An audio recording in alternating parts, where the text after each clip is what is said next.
सभी को पता है, हम आज के दौर में इतिहास के एक ऐसे मोड़ पर खड़े हैं जहां हमारी ऊर्जा की जरूरतें दिन ब दिन बढ़ती जा रही है और जवाब हमें एक ऐसे पावर सोर्स से मिल सकता है जो उतना ही खतरनाक है जितना वो ताकतवर है। Nuclear energy. पिछले 70 सालों से हम इस तकनीक का इस्तेमाल कर रहे हैं और आज करीब 450 न्यूक्लियर पावर प्लांट्स दुनिया की लगभग 10% एनर्जी सप्लाई को संभालते हैं। लेकिन इतने लंबे समय में 100 से ज्यादा इंसिडेंट्स हुए हैं और इनमें से सिर्फ 3 ऐसे थे जहां रिएक्टर कोर डैमेज हुआ और रेडिएशन लीक हुआ। 3 mile island, United States of America 1979, Chernobyl USSR 1986, Fukushima Daiichi Japan 2011। एक टिपिकल न्यूक्लियर पावर प्लांट में यूरेनियम को छोटे छोटे पैलेट्स की फॉर्म में फ्यूल रॉड्स में डाला जाता है। लगभग 200 रॉड्स मिलकर बनाते हैं एक फ्यूल असेंबली और कई फ्यूल असेंबलीज मिलकर बनाते हैं रिएक्टर कोर। कोर के अंदर पानी भरा होता है। इसका 2 काम है, फ्यूल रॉड्स को ठंडा रखना और रिएक्शन को कंट्रोल करना।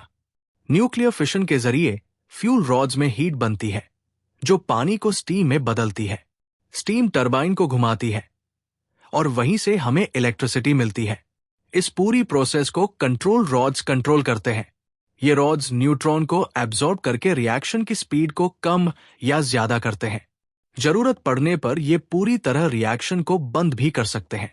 यूरेनियम 235 एक ऐसा एलिमेंट है जो जब एक न्यूट्रॉन को एब्जॉर्ब करता है तो फौरन अनस्टेबल हो जाता है और 2 हिस्सों में फट जाता है। इस प्रोसेस को कहते हैं फिशन। फिशन के दौरान निकलती है हीट, कुछ और न्यूट्रॉन्स और हाईली रेडियो एक्टिव फ्रैगमेंट्स। ये हीट ट्रांसफर होती है कूलेंट के जरिए और यही इलेक्ट्रिसिटी बनाती है। फ्यूल रॉड्स को एक स्पेशल मेटल एलॉय से क्लैडिंग करके रखा जाता है, जैसे स्टेनलेस स्टील या जर्कोनियम एलॉयज, ताकि रेडिएशन लीक न हो।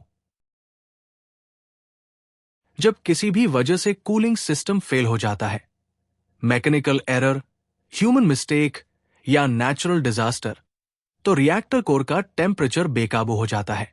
जैसे फुकुशिमा में हुआ, सुनामी ने पूरे बैकअप सिस्टम को बर्बाद कर दिया। कंट्रोल रॉड्स ने भले ही रिएक्शन रोक दी हो, लेकिन फ्यूल रॉड्स बहुत गर्म थे और उस हीट को रेडियोजेनिक हीट कहा जाता है।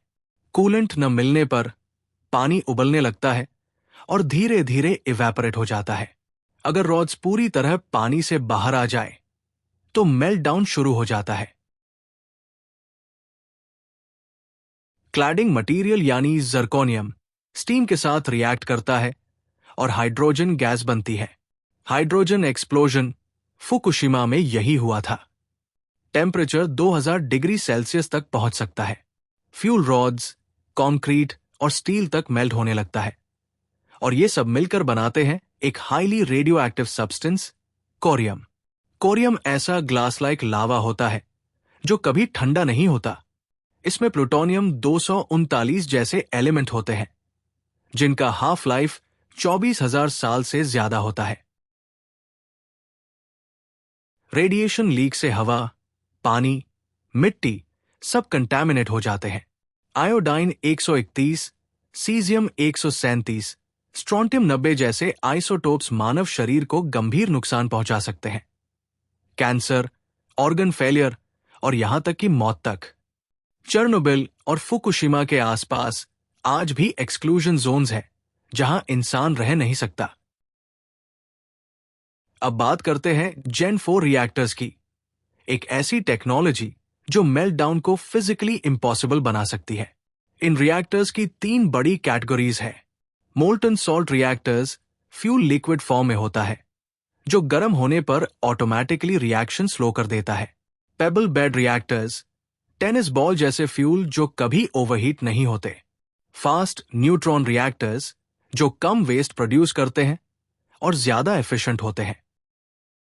अभी तक ये reactors research and development phase में है, लेकिन प्रोग्रेस हो रही है। Kairos Power, United States of America, Oak Ridge में एक fluoride salt cooled high temp reactor बना रहा है जो 2027 तक रेडी हो सकता है। चाइना, पहले ही दुनिया का पहला ऑपरेशनल जेन 4 रिएक्टर चला चुका है। HTRPM दिसंबर 2023 में ग्रिड से जुड़ चुका है। जेन 4 टेक को जल्दी बड़े स्केल पर लाना मुश्किल है, लेकिन स्मॉल मॉड्यूलर रिएक्टर्स एक उम्मीद की किरण है। ये छोटे पोर्टेबल रिएक्टर्स हैं जिनका इस्तेमाल बड़े डेटा सेंटर्स, AI इंडस्ट्रीज और EV चार्जिंग जैसी हाई डिमांड लोकेशंस में किया जा सकता है। माइक्रोसॉफ्ट तक ने 3 माइल आइलैंड से इलेक्ट्रिसिटी लीज करने का प्लान बनाया है। पर सारी प्रॉब्लम्स खत्म नहीं हुई है। Nuclear projects multi billion dollar investments हैं। रिएक्टर बनाने में सालों लगते हैं। सबसे बड़ा बॉटलनेक है न्यूक्लियर फ्यूल का प्रोडक्शन और एनरिचमेंट। यूरेनियम एनरिचमेंट करने वाली कंपनीज जैसे यूरेनको और उरानो को अभी भी यूनाइटेड स्टेट्स अमेरिका में सेंट्रीफ्यूज प्लांट्स बनाने में सालों लग सकते हैं। जब तक ये तैयार नहीं होंगे, जेन 4 का लार्ज स्केल डिप्लॉयमेंट मुमकिन नहीं। अब सवाल उठता है, क्या हम न्यूक्लियर पावर पर भरोसा कर सकते हैं?